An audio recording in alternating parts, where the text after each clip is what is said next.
My name's Jim. Jim Masterson, if you please.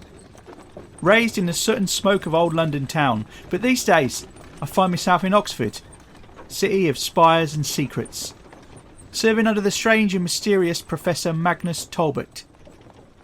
A difficult man, he is. Eyes like cold iron, voice like the crack of thunder in a storm. You wouldn't like the geezer, but he knows a thing or two. He speaks with the dead.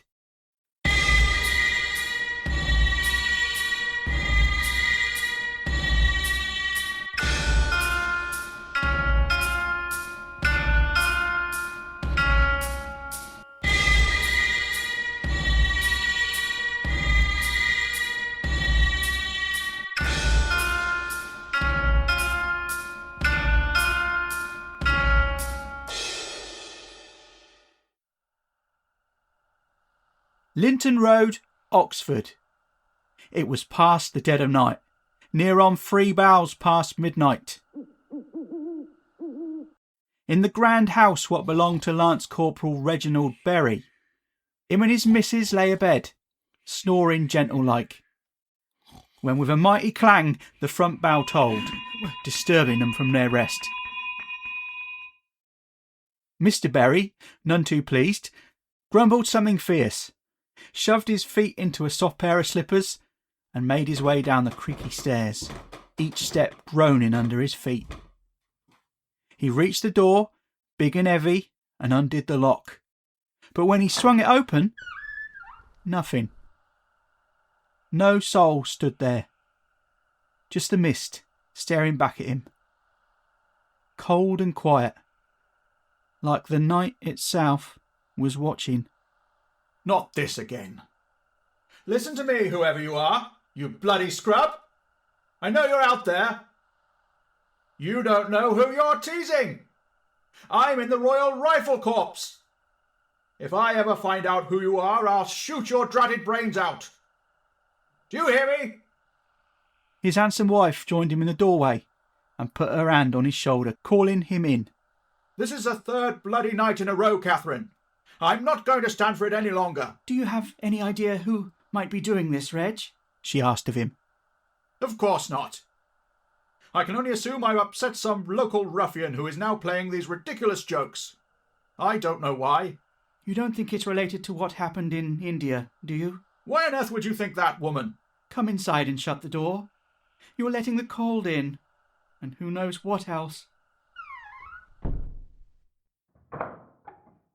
Now listen, why don't you go back to bed, sweetling? I think I'll go and pour myself a cup of tea. What was that? I heard nothing. You must have heard that. You're overwrought, dear. Return to bed immediately. Something is moving in the kitchen. Nonsense. I think you should take a look. It may be burglars or your mysterious prankster. Oh, Reg, I'm scared. Oh, very well. I hope I do catch the blighter. I'll show him a thing or two. Are you in there? I'll sort you out. Reginald opened the kitchen door, all bold-like, but was quickly horrified to see the flash of a knife flying out from the darkened room. Flung right at him it was. Watch out! Good Lord!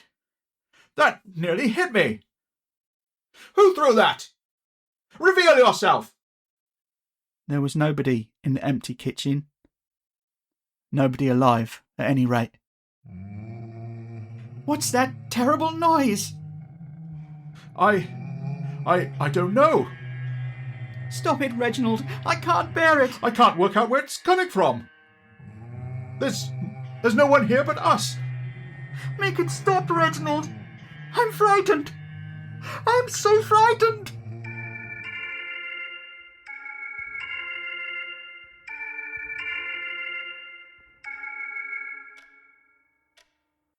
That's why I'm paying you both this visit. My wife is very frightened. Something has to be done. And what about you, sir? Are you frightened? I've been out in India for the last 4 years. Nothing scares me, boy. Perhaps it should. Will you please do something about this for the sake of my wife? This is what you two, gentlemen do, isn't it? Help the living with their problems with the dead? I can assure you we do not. We do, sort of. Capital. Do you have any enemies, Lance Corporal Berry? Living or dead? I've ruffled a few feathers in my time, I don't doubt it. Now, would you please assist? My house is yours for the next 2 days, as I shall join Catherine at her sister's in Bristol. Here is the key. You may conduct any investigation you see necessary, and upon my return, I should hope that you would have cleansed the building of any supernatural influence. Do I make myself clear? Yes, sir, you do, sir. Then I bid you both good day. And good day to you, sir. Well, Professor, what do you make of the cove? The gentleman is hiding something, of course, but I feel no spirits around his person. Perhaps we shall find the answers at Linton Road. Fetch me my cloak, boy. We're going on a ghost hunt.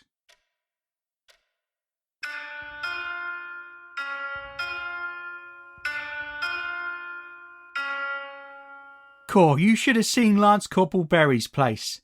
Plush settees, what looked too soft for the likes of me, and curtains made of fabrics thick as the fog on the Thames. His little office was stuffed with soldiers' trinkets, helmets, medals, bayonets, and to my shock, a gleaming Victoria cross. Here, take a look at this, Professor. What is it, boy?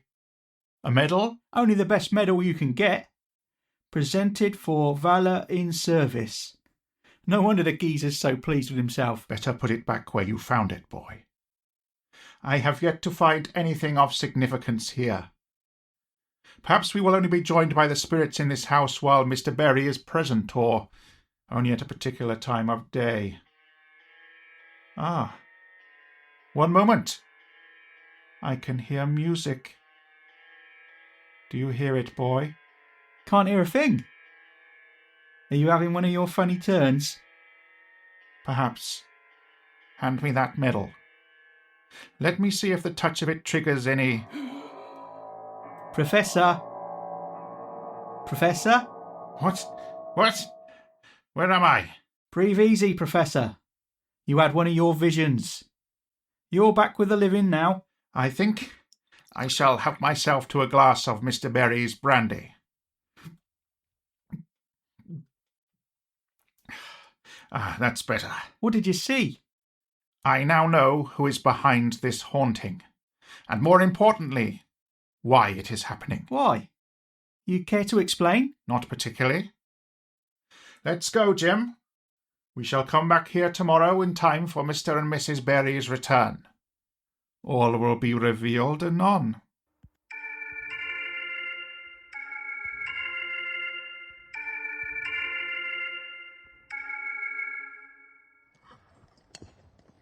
Come the next morning, the coach clattered to a halt on Linton Road, and out popped Mr. Berry, all stiff-legged from sitting too long. Didn't spare a glance for his missus. Straight for the bags he went, leaving her to clamber down on her own. Then the pair of them shuffled off into the house, where we was waiting for their arrival. Ah, still here? Good news to report, I trust. Not exactly, sir. Aren't you going to introduce us, Reg? My wife, Catherine. How do you do? These two gentlemen have been handling our ghost problem in our absence. I should hope that the issue has been thoroughly dealt with by now, correct? Incorrect, Lance Corporal. Oh, goodness. I had hoped for an end to it all. Don't worry, madam. We'll assist. No, we are not going to assist. This diabolical state of affairs is entirely of your own making, Lance Corporal Berry. What is the meaning of that? Explain yourself. That you are alive and well and swanning around England with your medal for bravery is an affront to the men who died due to your cowardice. How dare you? What's he talking about, Reg? Does he know? Impossible. I do know what you did, sir. The spirits showed me when I touched your precious medal. I am afraid, sir, that your fallen comrades will continue to haunt you until you surrender the Victoria Cross and confess to your despicable actions. What happened? It's none of your concern, boy. All of this is lies. Nothing but lies. Oh, there's no point trying to hide it from them any longer, Reg. They know. He was backed into a corner. Running away was all he could do in the circumstances. Isn't that right, darling? Isn't that right, darling? Of course. And it's hardly your fault they decided to reward you for surviving, is it? No. I fought jolly hard out there. Perhaps if you people had any idea of how terrible it was, you'd understand. You'd understand why a man could consider deserting his post. There you have it. Unless you commit an apology to the men who died because of your cowardice, we shall help you no further. But I am a paying customer, sir, who has engaged your services, and a fellow gentleman. You must assist me with this affliction. If not for my sake, then for my wife's. Madam, you would do well to leave this gentleman if you don't wish to be injured in the crossfire. This haunting is only going to escalate until the spirits have had their vengeance. I don't say this easily, but please, I beg you, help us in this matter. It would seem that you are labouring under the misapprehension that I take the side of the living in their struggles against the dead. That is quite incorrect.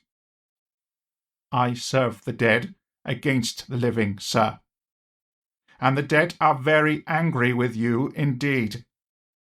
Rightfully so. Come along, Jim. We're leaving. But, Professor... Good day. What shall we do now, Reg? I don't know, dear. I just don't know.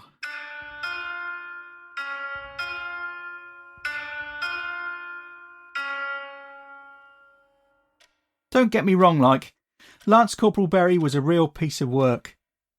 But I do wonder sometimes whose side the Professor is really on.